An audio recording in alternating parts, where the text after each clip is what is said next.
What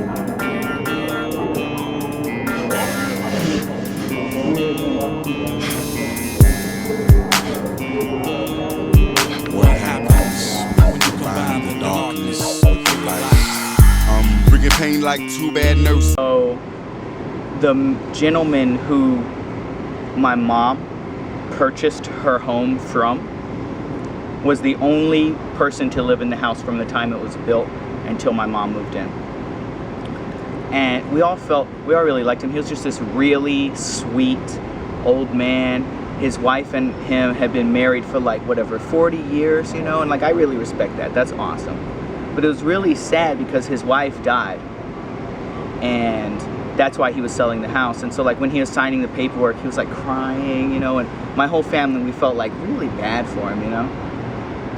So my mom's house, she died in the house. And so I'll just tell you some of the things that happened, like have happened in my mom's house. You know, like the most severe that happened to someone other than me was this guy named Lonnie. And the first thing you need to know about Lonnie is he's an asshole. He's my mom's friend, and he was living there and I was living there. And so me and Lonnie did not get along. He was one of these guys who wanted to be high society so bad. He was a Carolina fan. That he thought that made him like a Carolina alumni or something.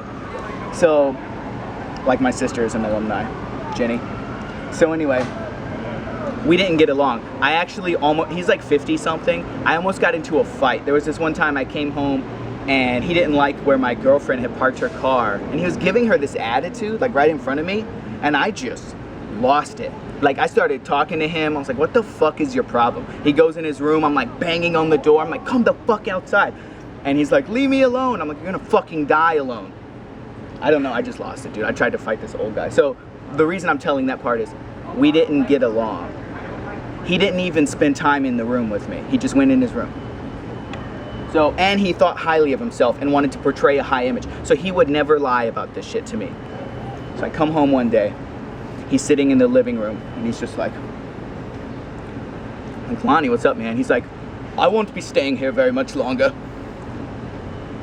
It's like, what happened, man? He said that the previous night he was in his bedroom and something pulled up the covers on his bed, got into bed with him and put the covers back down. And he said that people were like, had been shaking his bed and it would wake him up for like several weeks. So that was crazy. I mean, he would not make that shit up, right? And so my mom, right, thinks that the ghost is like a protector of the household. That it's like a friendly ghost, like Casper, right? Which would explain why it was acted like that to him. And weird things would happen, you know, like the stereo would turn on by itself early in the morning and late at night, and just like weird, you always got a feeling that you were being watched in there. So I was living there. So my girlfriend had taken an internship. So she had been in Massachusetts for like 4 or 5 months. So she came back to graduate, get her master's degree in sociology or whatever, to like go to the graduation. So she stayed there, and this thing happened where like the very first night, I woke up in the middle of the night like screaming. Like I was having this dream, this terrifying dream, that someone was trying to come in through my window, and I was like fighting them off. And I woke up and I was like, it wasn't just, I have a lot of really bad dreams, but this was like, I was saturated with terror. I was like, ah, ah. And like, even when she woke me up and turned on the light, and like, I couldn't stop yelling for like 10 seconds after that. It was like, it was intense. It's the most frightened I've ever been. And I couldn't stop yelling. It was like I was watching myself. So, how much time do we have? 4 to 10. We're at 4:10? Yeah. So,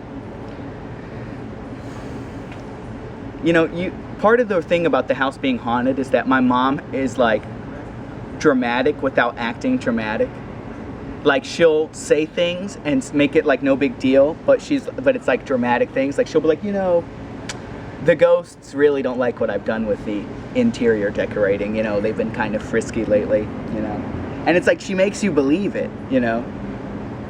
So anyway, I had a night terror, as they're called, right? Bad dream. So we go wake up my mom. Big mistake. Knock on the door. My mom comes to the door. She's like, what have the ghosts done now? She comes like running past me out into the living room, and she's like spinning in circles. She's like, what do you want from us? Leave us alone. This is our house now. So I went from like trying to rationalize and like normalize what had happened, that it's like a common phenomenon, to just being scared shitless and like feeling like I was in a fight with like a demon or something, because she like sold it so well, you know? So, yeah, my mom's house is haunted.